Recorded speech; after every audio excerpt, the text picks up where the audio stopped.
Hello everybody and welcome to my first video for a new player guide in Lord of the Rings Online. I'm wanting to just kind of try and make Lord of the Rings Online a little bit more accessible because if you're like me, when I first started playing this game a little over a year ago, it became very overwhelming to try and get started, and so I wanted to just go and make a series of videos that would just make things a lot easier for people to understand and just kind of give you some tips to be able to just make it so that way Lord of the Rings Online is not nearly as overwhelming and try and teach you some of the things that the game doesn't.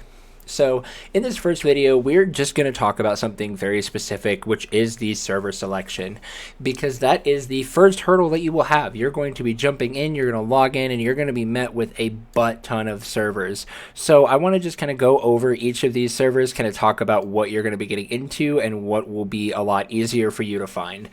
Now, the nice part about the server selection or the world selection is that they are all separated by the region that they are in. There's very distinct labels. So they are divided into two main categories, North America and Europe. And each server has various specifications depending on what it is that you are looking for. So the European servers are Grand, Meriadoc, Orcrist, and Mordor. And then the North American servers are Peregrine, Sting, Glamdring, and Angmar. Now, the question here once you get to this point is, all right, what servers should I pick? And the question that I would then want to ask to you is, what type of game are you looking to play? If you're an MMO player that comes in and you're like, I want to do all of the raiding, I want to be top, get to level cap quickly and do all of the high level content, then if you're EU, you'll go into either Grand or Orcrist. Those are the two most popular servers in regards to raiding. And then if you are in North America, you will want to go on to Glamdring if you wanting to do raid content. So real quick, I'm going to talk about this with Sting. If you're wanting to get onto a server that is less populated, I would highly recommend Sting then. Sting is meant to work kind of in collaboration as Glamdring with being kind of a more raid-focused server. However, the majority of the player base in North America actually play on Glamdring instead of Sting. Orcrist and Grand are a lot more popular in EU because there's just a bigger player base overall in Europe, and so they have bigger server stability by playing on Orcrist or Grand. Whereas in North America, they just have most of the raiding player base on Glamdring and not on Sting. Not to say that you won't encounter other players on Sting, but it will be a lot more likely to encounter them on Glamdring. So if you're wanting to raid and you're wanting EU servers, Grand and Orcrist are the way to go. If you're wanting to raid, Glamdring is the way to go. Now for Sting, that is a server that anybody can play on. It's totally okay, but with it being significantly less populated, you won't be expecting yourself to be seeing a lot more players in the world. One of the things that I love about Lord of the Rings Online is randomly running into people throughout Middle-earth, but you won't get that same experience if you are playing on Sting. So I just want to give that as a heads up. If you do choose to go on to Sting, that most likely you'll be getting more of like a single player experience there. Now, if I'm proven wrong, great. I would love that. More people in the game, the better. Now, there are Peregrine and Meriadoc. We're going to talk about those two servers here real quick. Those two servers, as you can see, are labeled as RP, which stands for Roleplay. Now, that is kind of like a roleplay encouraged. I know Peregrine, which is my main server, does have a lot of roleplay presence in the game, but it's not something that is like required to be playing on these servers. Basically, the big difference between Peregrine and Glamdring from the North American perspective is Peregrine is a lot more of a casual Lord of the Rings experience. If you're wanting to just hop into the game and just explore Middle-earth, enjoy the game, be a part of what the game has to offer without having to necessarily focus so much on high-end content and can just enjoy the game in a slower paced fashion, Peregrine and Meriadoc are going to be the way to go there. And so I would highly recommend Peregrine if you're from North America, because there are just these incredible player bands that will show up, and you can listen to music that is done by players. There's a lot of player ran events that happen on Peregrine. And so if you want to just have what I like to call a more authentic Middle-earth feel, then I would definitely recommend going on to either Peregrine or Meriadoc. Now, the last two servers that I want to talk about are Angmar and Mordor. These are what are called legendary servers. Now, these are a very, very, very specific type of server.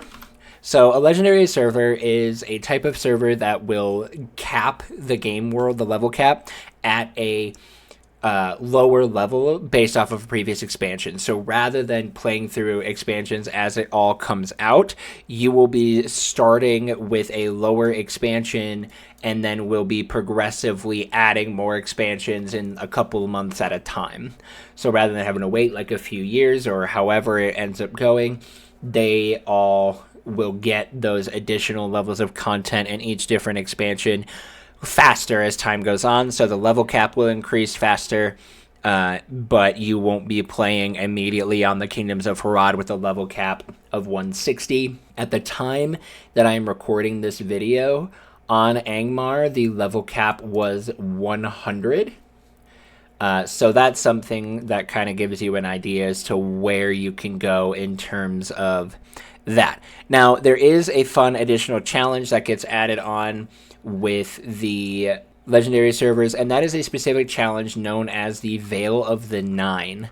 So the Veil of the Nine is a really fun additional feature within the legendary servers where as you are playing in your landscape and even in some instance content, there will be opportunities for random wraiths to spawn as you kill an enemy. And with that, that does add a special level of challenge, but that does also yield some additional rewards. So there are some things that you can do by eliminating these wraiths, and there are wraiths that will spawn as sort of like a world boss, so you can gather up a group of friends and go wraith hunting, which is something that I have yet to do, but I would be interested in definitely trying that out. So I would highly recommend playing on the legendary servers if you want a different style of gameplay than what you would get in the other servers. Now, there is a catch to these legendary servers. You must have a VIP subscription to the game in order to play on the legendary servers. So you cannot go on to Angmar or Mordor if you are a free-to-play player. So if you are looking for something different, maybe you've been playing free-to-play for a long period of time and maybe you're wanting a different style, I would highly recommend checking out the VIP subscription then, so that way you can try out Angmar and Mordor. I think that would be a really fun thing to do and give you a really good way to kind of change how the game will play for you. So that's pretty much all there really is to know about the different servers. They will change on occasion. We just went through a massive transfer from all the 32-bit worlds to 64-bit, but that's a whole other thing that I'm not going to go into because that was pretty much right when I was starting to play the game. But I do just want to give you guys that overview on each of the different servers and kind of what type of gameplay you will be expecting and what type of Lord of the Rings Online experience you will be expecting based around the server that you pick. So hopefully this helps you guys. Again, I want to be able to make server selection and just make LOTRO in general a more approachable game. So I'm going to try and make a series of videos to help out with that because I love this game and I really want more people to be able to jump on and play it. And I know that starting a new MMO can be very overwhelming. So there you go. Alrighty, guys, thank you so much for watching. As always, I do want to give all of the love and support to my Ko-Fi supporters. You guys are the ones that help keep this channel running. If you guys would like to support this, the best way that you can support the channel financially, there is a link to it down below. So you can go and support there. You get access to some early content. Any YouTube videos that go up will be live early on Ko-Fi for people to watch.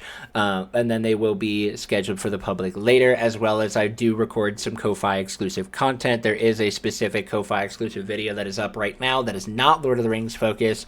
So if you want a little bit more variety, you can then check that out there. So thank you guys again for watching. You are loved, you are valued, you are fearfully and wonderfully made, and we will see you right back here next time.